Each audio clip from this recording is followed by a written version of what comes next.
So Irit, you are not alone, because you had Ronit and Iris, but I'm not alone. So surrounded by such women, of course.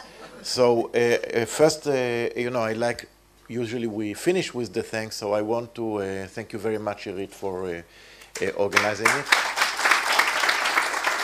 And Ronit and Iris, and all the lecturers.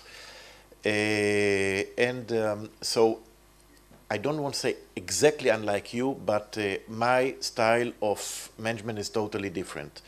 And I'm supported by the same people. First of all, Irit thought that she left the position, but you didn't leave. I got arrested. Yeah. So Irit is supporting me very much. Ronit increased her work with the organization and very helpful. We added 3 additional staffers. I'm speaking about AVRAHAM, the head of our Center for Combating Anti-Semitism by Legal Means. Ido Rosenzweig that deal with our international organizations. And AVRAHAM TZUR that dealing with our social media, with all our fake news. So we are now a bit bigger organization, and also the members, especially from Israel. I want to thank all my deputies from Argentina, that Marcos, that help us to get access to the Pope. And Maurizio, he's still here? Yes. Okay. Did not get any information to leave. Yeah, and Steve Greenwald from the US that could not come. Jacques Cohen is here? Okay. Anyhow, and of course, for my Israeli deputies, Daniel Reisner that especially helped us with the case in the ICC, Pnina Sharvit Baruch that is in charge of our international relationship with international institution, etc. A few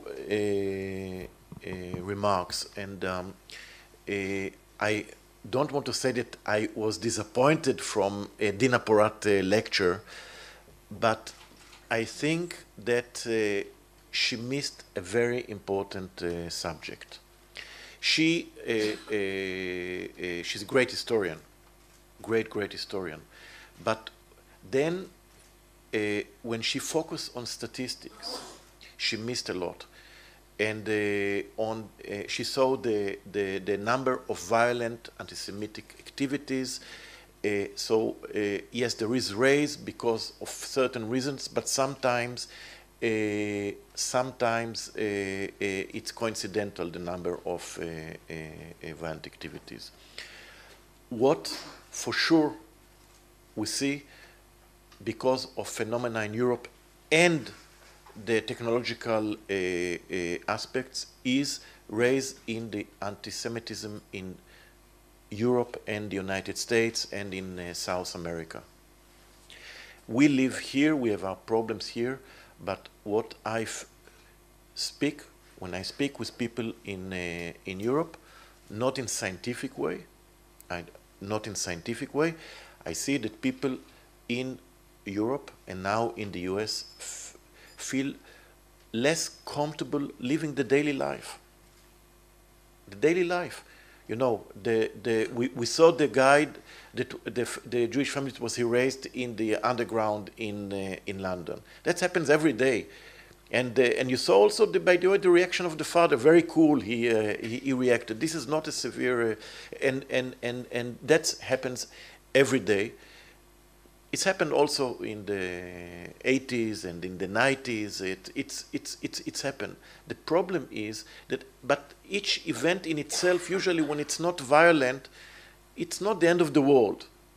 But the problem is that the total number of events make the daily life of people not comfortable.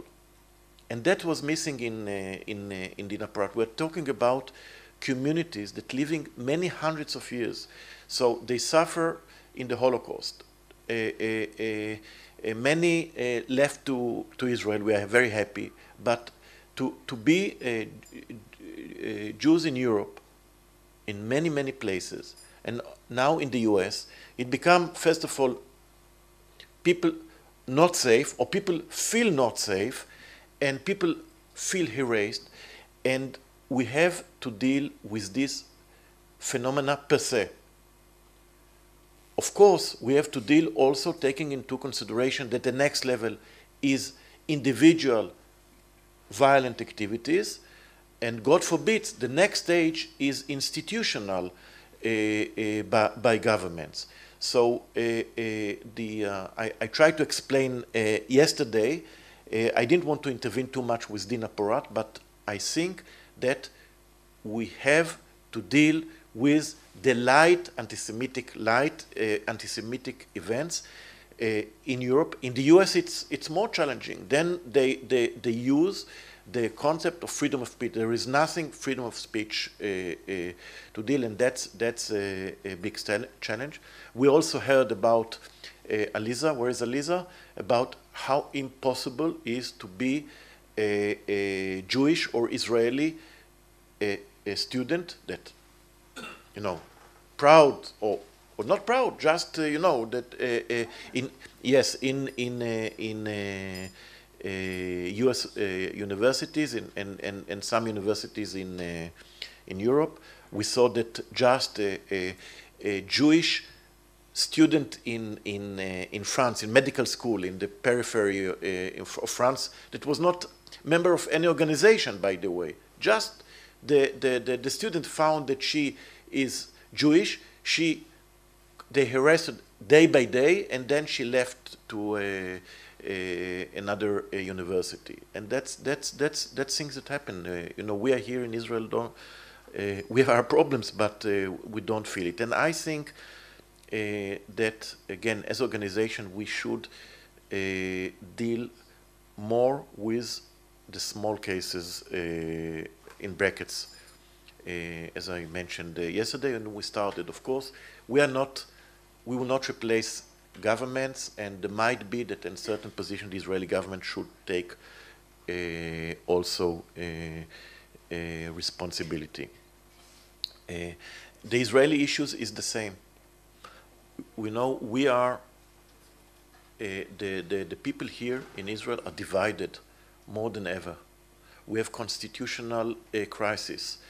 There are many people that are concerned about the level of democracy. I don't want to say lack of democracy here. Even Justice Rubinstein yesterday, he asked my permission to he's very, very modest on that, to say a few words that he wants with his.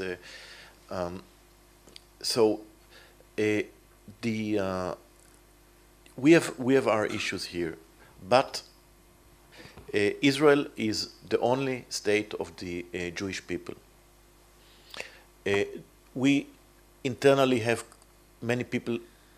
We have arguments against the government policies. Also, it's legitimate to have dispute arguments about the Israeli policies. But two things happening. The first is that when the arguments are so exaggerate, so disproportionate, and I'm not speaking about even the fake that this delegitimize de facto the state of Israel. I discussed it before with the European Commissioner and Ambassador here.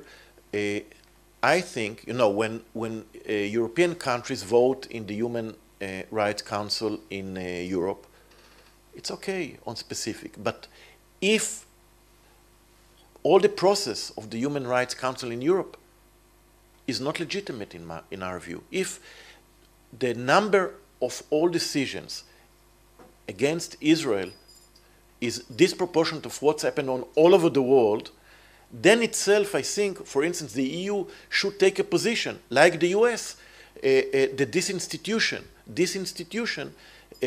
main goal is to delegitimize Israel, regardless of any specific decision. This is the issue. We have to see the picture, and we are very worried that